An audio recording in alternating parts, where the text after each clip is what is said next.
Oi pessoal, tudo bem? Gente, primeiro eu quero falar pra vocês que eu quero agradecer a todas as mensagens de carinho, de apoio, das mãezinhas que tem aqui no canal, que me seguem no Instagram, no Facebook. Não é de hoje que me pergunto como meu filho tem, porque sempre que eu posto aqui, eu coloco uma palhinha, né, do que tá acontecendo, de como ele está. Mas no meu Facebook, que é conectado ao Instagram, quem segue lá consegue ver meu dia a dia, né? E é, dá para contar uns meses que ele não passa internado, que ele não tá no hospital, que eu também não tô. E muitas pessoas pediram para eu contar, né? E é muito difícil para mim, né? Eu vou falar para vocês o que foi que aconteceu, como que foi. E assim, o meu filho, ele nasceu normal, tá? Ele é meu filho caçula, ele tem 12 anos hoje. Até os 9 anos de idade, até 27 de fevereiro de 2020, ele não tinha nada. Uma criança totalmente saudável, frequentava escola, jogava futebol, soltava pipa, normal. Quando foi dia 27 de fevereiro de 2020, ele começou com uma dor de cabeça por volta de 6, 6 e meia, 7 horas da noite. Como era uma quarta-feira de cinzas, a gente passou em casa, ele tinha pulado bastante, a gente tinha ido na casa da minha filha. Eu falei, de costume, falei, olha, se você não tá bem, a mãe vai dar umas gotinhas aqui de remédio pra dor. Você toma um banho, eu tô fazendo janta e a gente janta e você já descansa, você pulou muito hoje. E depois que eu falei essa fala, que foi um tempo assim de uma meia hora, deu o remédio, comecei a falar com ele, eu lembro que ele falou assim, gente, eu tô passando mal de verdade. E nisso, quando eu olhei pra cara dele, assim, ele tava todo branco, branco igual papel, sabe? Quando a pessoa não tem cor. E ele já desfaleceu, já desmaiou. Eu lembro que já tinha tomado banho, tava de pijama. Do jeito que ele desmaiou, eu peguei ele nos braços, né? E era tudo muito novo pra gente, a gente não tinha filho doente em casa, a gente saiu correndo, eu saí sem chinelo, sem documento dele, do jeito que tava, eu saí. E aí cheguei no pronto-socorro mais próximo da minha casa, né? Na cidade de Montemor. E aí, quando ele chegou lá desmaiado, ele foi para emergência. E aí o médico conseguiu acordar ele, né? Ele acordou um pouco confuso. E minutos depois que ele acordou, ele começou a convulsionar, né? E ele começou a ter convulsões, convulsões, convulsões. Aí o médico veio e falou: mãe, ele tá com suspeita de meningite. A gente vai isolar ele, vamos transferir pro hospital de Sumaré, né? Que é o estadual de Sumaré, que tem o suporte para ele, aqui é só um pronto-socorro. Isso era por volta de umas 8 horas já da noite. Quando foi mais ou menos meia-noite, a gente já estava chegando no hospital de Sumaré, na ambulância, ele estava tendo convulsões. Quando chegou lá, a pediatra que estava na emergência começou os cuidados com ele, deu bastante diazepam, tirou a coleta do líquor daquele da espinha, sabe? Para ver se era meningite. Todos os exames do Igor dava normal. E ele estava convulsionando. Bom, quando foi no outro dia, menos de 24 horas que ele estava na emergência, ele começou a ter crises de agressividade, né? Aí a gente começou a falar com ele, ele começou a ficar agressivo, chorar, bater, como se ele não conhecesse a gente. Aí nisso ela mandou pra UTI e falou assim, mãe, ele tá com suspeita de cefalite herpética, né? Que é uma inflamação que dá do vírus da herpes. E a gente vai ter que mandar ele para UTI, porque o tratamento tem que ser logo, porque as sequelas são irreversíveis e a gente pode perder ele. Então eles subiram ele para UTI, isso na sexta-feira já iniciaram o tratamento. Bom, para não ficar muito longo, de sexta-feira até quarta-feira, meu filho, nossa, foi um retrocesso. Em vez de melhorar com o tratamento, ele começou a perder a consciência, ele não mandava mais, o intestino dele não funcionava mais, ele fazia pouco xixi na fralda, precisou colocar sonda, né? Ele se mordia, saía um monte de sangue, uma cena horrível. Tanto que teve vezes de colocar ele no colete, né? De psiquiátrico, porque ele não. Ele estava totalmente fora de si. E aí eles chegaram pra mim e falaram assim: olha, mãe, o seu filho não tá progredindo aqui. Já tem alguns dias que a gente tá tentando vaga lá na Unicamp, tá? Tá cheio, porque a Unicamp que é a referência aqui em Campinas, né? Tá cheio e a gente vai ver o que a gente consegue fazer. Resumindo, pessoal, a gente começou a fazer contato com um, contato com outro. Aí fomos para, se for o caso, ver uma liminar. Eu sei que tanto a gente fazer contato e tal, a gente conseguiu, Deus em primeiro lugar, né? Quando foi 8 horas da noite, ele foi transferido pra UTI da Unicamp. Quando chegou lá, ele gritava tanto, tanto, tanto, o cérebro dele não desligava. Ele gritava, o médico falou que ia dar morfina pra ele. E que a equipe, que ele precisava de um neuropediatra. E a equipe só trabalhava das 8 às 6 da tarde. E já era mais de 8 horas da noite, então que ele ia medicar da forma que ele pudesse. E no outro dia a neuro ia fazer uma avaliação nele. Bom, quando a gente estava indo transferido, né, pra lá, meu marido lembra que ele ligou pra mim e falou assim: a gente vai perder o nosso filho.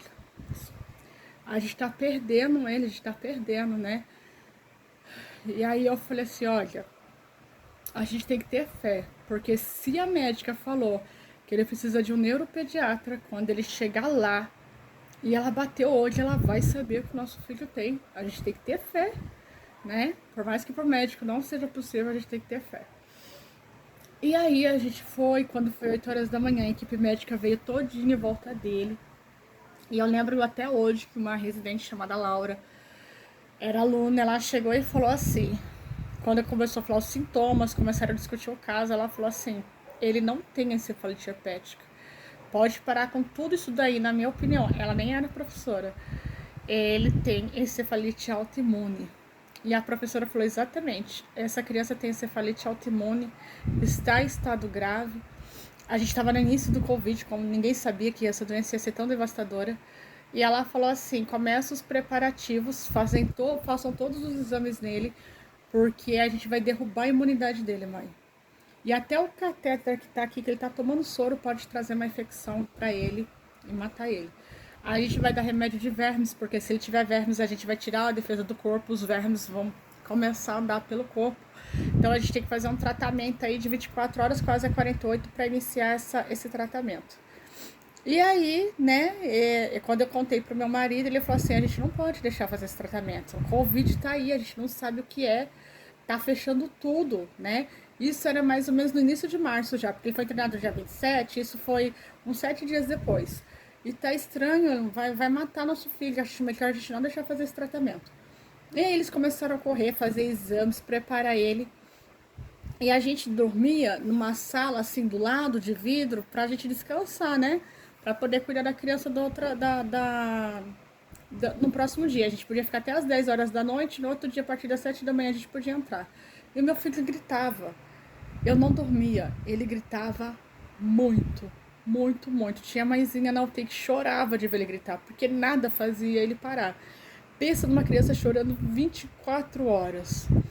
Ele não tinha mais força, ele não segurava mais o pescoço, ele não sentava mais, né? Ele tava assim, só funcionava o cérebro dele assim, muito lento, né? Enfim, aí quando foi, eu lembro que foi no sábado, eu tomei banho, né? Eu saí mais ou menos umas 11 horas da noite do quarto, ele tava gritando, eu tomei banho, voltei, como sempre, 6 horas da manhã eu já tava dentro do quarto. E aí eu peguei e falei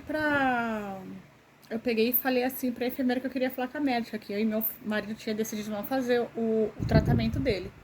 Que a gente queria um tratamento alternativo. Ela falou, mãe, agora já é tarde, o tratamento dele já começou 1h15 da manhã. A médica foi embora e ficou monitorando ele pelo telefone enquanto a gente foi passando para ela os resultados dos exames e ela foi medicando, passando pra gente pelo telefone e pelo e-mail. A gente já iniciou, agora a gente vai continuar.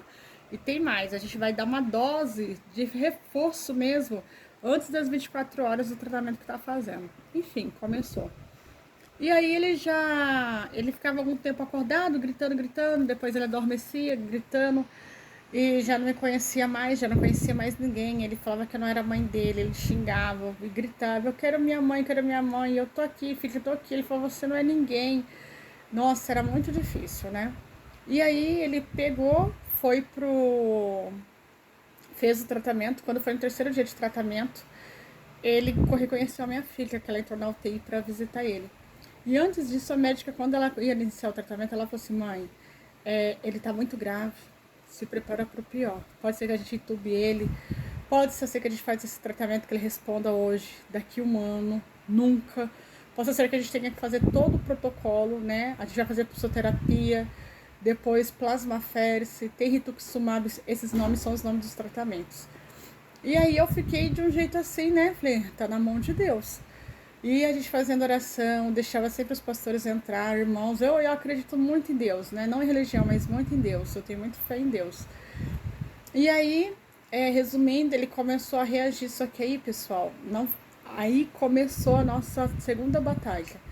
O Igor, ele começou a ter surtos psiquiátricos gravíssimos. Depois de 3 meses internado, ele veio para casa, ele ainda não andava.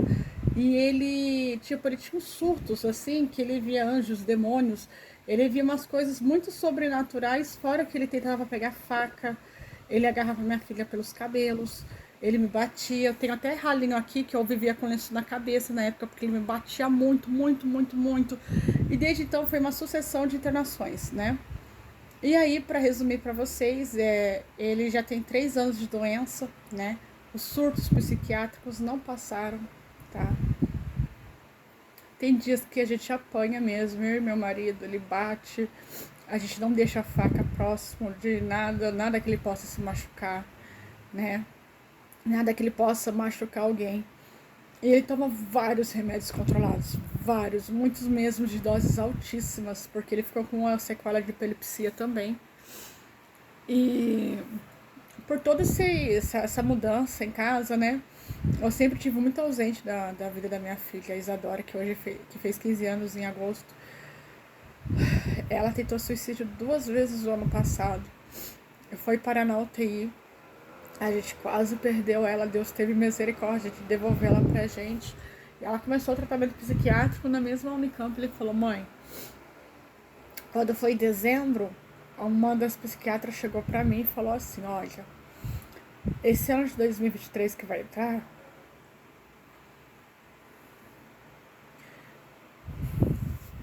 você precisa amadurecer a ideia que seu filho pode viver numa clínica psiquiátrica. E aquilo pra mim desabou meu mundo. Eu demorei a gravar pra vocês esse vídeo porque eu não consigo falar. Me dói muito. E aí, ela falou pra mim, você vai ter que interná-lo uma hora ou outra. A gente não consegue segurar as crises dele. Um dia ele tá bem, outro dia não tá. E você tá destruindo a sua família, porque a Isadora tá sem atenção. São 3 anos que a sua filha não tem a atenção que precisa. Você vive em hospitais. E assim, você vai internar ele numa clínica, né? A gente consegue fazer isso judicial, se necessário for. E você vai poder visitar ele. E você vai poder dar atenção pra Isadora, né? Eu olhei pra cara dela e falei assim, eu não vou internar ele. Mas ele te bate, ele pega a faca, ele foge, ele tenta agredir as pessoas na rua quando ele tá em crise. É tipo como se fosse um transe, assim, um surto, sabe? O rosto dele muda, a pupila dele dilata, ele começa a bater mesmo, tem crises super fortes, né? Então, eu não vou mentir, eu apanho. Meu marido também já apanhou bastante, né? A gente faz de tudo pra ele não tocar na Isadora. Essas crises hoje, elas ainda existem, tá? Não é com a mesma frequência do início da doença, mas elas existem, estão presentes. E eu falei pra ela, eu não posso sacrificar um pra poupar o outro. Eu não seria mãe, né? E não pode falar também que eu vou viver melhor ver o meu filho de 12 anos, ele é uma criança, internado no hospital psiquiátrico pra eu visitar que nenhuma pessoa presa, eu não posso viver com isso. Então, eu como mãe, eu vou tentar salvar os dois. E a família inteira, né? Eu vim pra casa aquele dia, fiquei 5 meses sem beber. Meu marido, assim, muito abalado. E desde então, eles têm trocado medicamento. Eles falam, assim, que ele já tá no limite, que só tem um medicamento até hoje pra testar nele. Mas ele tem esse problema de imunidade, né? Então, quando vocês vê ele internado, pessoal, é assim. Ele pega uma virose... que você vê uma pessoa com dor de barriga, com vômito, comeu alguma coisa que não caiu bem, você dá um soro caseiro, dá um dipirona, né? Uma alimentação leve, a criança se recupera. Meu filho não. Quando ele teve uma dor de diarreia esse ano, uma dor de barriga, ele teve que ser socorrido, né? Ele teve muitas convulsões, ficou vários dias internado, ficou sem andar. Por quê? Todas as vezes que tem algo errado no corpo dele, a convulsão é o alerta, ela dispara, entendeu? Então, por exemplo, no junho que vocês viram ele fazendo tratamento, uma vez no hospital, todo dia, era uma fricção de ouvido, né? Agora, de novo, que ele fez há menos de uma semana um tratamento também, ele estava com quadro viral, tá? Ele estava com quadro viral e teve que fazer tratamento. Então, assim, o que você dá um soro caseiro, meu filho tem que ficar 7 dias tomando um antibiótico, né? Ele caiu sábado, fraturou o braço, mostrei pra vocês. Ele teve convulsões até ontem, gente. Indo e voltando do hospital. Agora que a dor tá melhorando, que ele vai melhorando junto. Mas se ele sentir uma dor de cabeça, ele desmaia, ele convulsiona. Então, ele é uma criança que ele exige tratamento, que ele exige atenção 24 horas. Pelas crises, por desmaiar, ele desmaia, né? Por sentir dor, né? Então, assim, a minha vida do meu marido se resume em quê? Se resume hoje em cuidar dos nossos filhos, né? Ele estuda, meu marido estuda, ele estava num serviço muito bom, né? Quando tudo isso aconteceu, a gente segurou o máximo, mas não tinha condições de eu cuidar dele sozinha. Ele teve que sair do serviço. Hoje nós dois, assim, a gente faz o que a gente pode, sabe? Para não faltar nada para as crianças, para estar aqui. Tem semana que a gente consegue fazer uma coisa. Eu tô sempre aqui presente com vocês. Muitas aulas eu gravo de madrugada quando ele dorme, né? E a gente tá aqui lutando. Eu não tô fazendo esse vídeo para me vitimizar, para me diminuir, né? Assim, ou para ter pena, jamais, jamais. Porque eu venci, eu não perdi, né? É, assim, tentaram levar a vida dos meus filhos por mais de uma vez e eles estão aqui. Então eu tô aqui para falar para vocês que eu venci, que eu consegui, entendeu? E para você que tá passando uma situação difícil, que às vezes você acha que você não pode, você pode. A gente pode tudo crendo em Deus. Tudo naquele que a gente crê, a gente pode. Deus dá força, tá? E eu sei que Deus permitiu tudo isso na minha vida para eu enxergar, né? Enxergar que Ele existe, enxergar que Ele faz milagres. Meu filho tá aqui, era para eu esperar o pior. Ah, Priscila, mas ele tá sequelado, ele tá com surto. Eu não aceito isso, que ele vai ter o resto da vida dele. A gente tá atrás de tratamento, né? E a gente tá sempre assim, quando a gente pode ter um minuto de lazer, um minuto que tá todo mundo bem, a gente aproveita o máximo, né? E para você que queria saber, é essa aqui, né? Resumindo um pouco a minha vida. Meus filhos têm 14, a Isadora tem 15 anos, o Igor tem 12, tá? E a minha filha mais velha, né, que eu falei pouco aqui, que ela já é casada, tem 22 anos. Ela não tem filhos, ela não quer ter filhos, mas ela é casada, graças a Deus. Ela me ajuda sempre que ela pode. Ela não mora aqui, mora na casa dela, mas ela sempre ajuda. E assim, pessoal, meus pais já são idosos com problema de saúde, não conseguem me ajudar. A minha sogra me ajuda no máximo que ela pode, sabe? Quando eu tô muito cansada, igual essa noite eu não dormi, cheguei de madrugada com ele do médico, fui dar banho, fui ajudar ele, aí depois eu fui atender uns alunos que estavam desesperados, precisando da minha ajuda, mas eu me sinto vencedora, porque eu não desisto, e eu não vou desistir. E eu sei que um dia eu vou estar aqui contando para vocês o segundo milagre que Deus fez na vida deles, porque o primeiro foi ele estar vivo, né? De eu estar aqui contando, de eu estar de pé, né? Da depressão não ter me consumido e por eu levantar todos os dias e tentar fazer o meu melhor, né? Muitas lutas eu sei que se levantaram quando eu fiz esse canal, porque não é fácil a gente vir e falar de alguma coisa que a gente fica indignado, falar pra... Eu não vou falar pra vocês que eu sou santa. Ah, Priscila é santa. Eu recebo esses tipos de mensagem, tá? Eu recebo e-mails anônimos, mensagens também de pessoas falando que eu quero like, que eu quero virar youtuber. Se eu quisesse, eu tava fazendo o que muitos fazem, que é enganar todo mundo. Vocês podem ter certeza que quem conta mentira não tem 1.500, 2.000 inscritos, não. Tem muito mais do que isso, tá? Não é isso que eu quero. Eu vim alertar porque eu me senti enganada quando eu fiz o curso. Eu me senti enganada com a propaganda que fizeram. Não me contaram a prática. Quem faz aula comigo, a mentoria, sabe que eu já passei, que eu conto pra vocês que muitas coisas eu errei. Eu aprendi errando, tá? E aprendo até hoje, estudo até hoje. Mas eu sei que eu posso deitar com a consciência limpa e dormir. E saber que quem faz o curso comigo, quem vem pegar informação, mesmo que não faça, quem me segue, não tá enganado, entendeu? Eu já errei na minha vida, já. Não sou santa.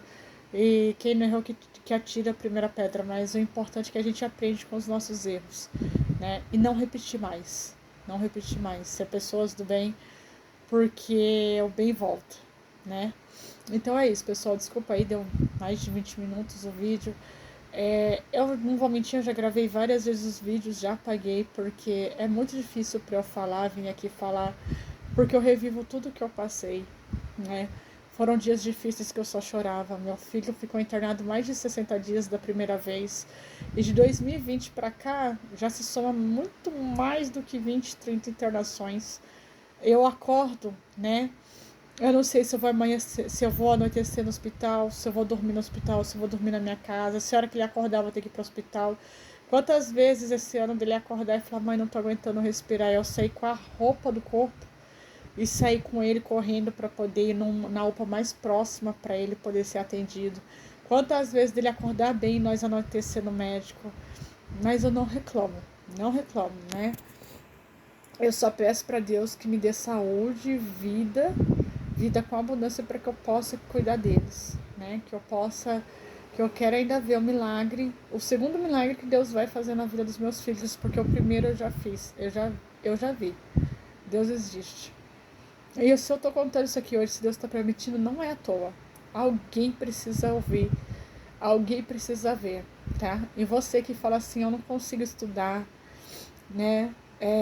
Os meus filhos não deixam, eu não tenho tempo. Saiba que você tem sim, você tem tempo. Eu vivi uma vida que eu não tinha tempo para pentear o cabelo. Hoje eu sento, respiro, nem que for 2, 3 horas da manhã. Vocês veem que às vezes eu trato da pele, que eu faço tudo em casa, né? Eu faço e ao mesmo tempo que eu tô fazendo limpeza de pele, eu tô com a touquinha fazendo hidratação, eu tô gravando vídeo, eu tô cozinhando feijão, a panela tá ligada. Por quê? Porque é o tempo que eu arrumo pra aparecer no canal e falar alguma coisa e ajudar em alguma coisa. Por isso que eu falo pra vocês, o tempo a gente tem que arrumar. A gente tem que fazer, faça por você. Ninguém vai fazer nada por nós a não ser nós mesmos e Deus.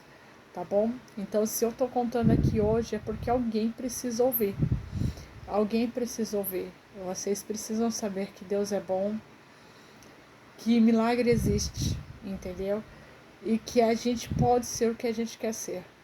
Eu não vou falar para vocês, nossa, eu posso sair, deixar meu filho com alguém, fazer alguma coisa, viajar a trabalho. Eu já tive propostas de escritórios, pessoal, de fora. Eu já tive muitas propostas boas. Mas eu sei que a proposta melhor tá guardada, entendeu? Eu tenho a vida um pouco com limite, né? Do que a gente pode fazer, para onde a gente pode ir. Porém, eu sou feliz. Eu sou feliz porque minha família tá aqui, tá? Tá unida, né? Um dia eu vou vir aqui contar pra vocês como que foi meu casamento nessa época aí, como que é hoje, tá? Porque nosso filho dorme com a gente, né?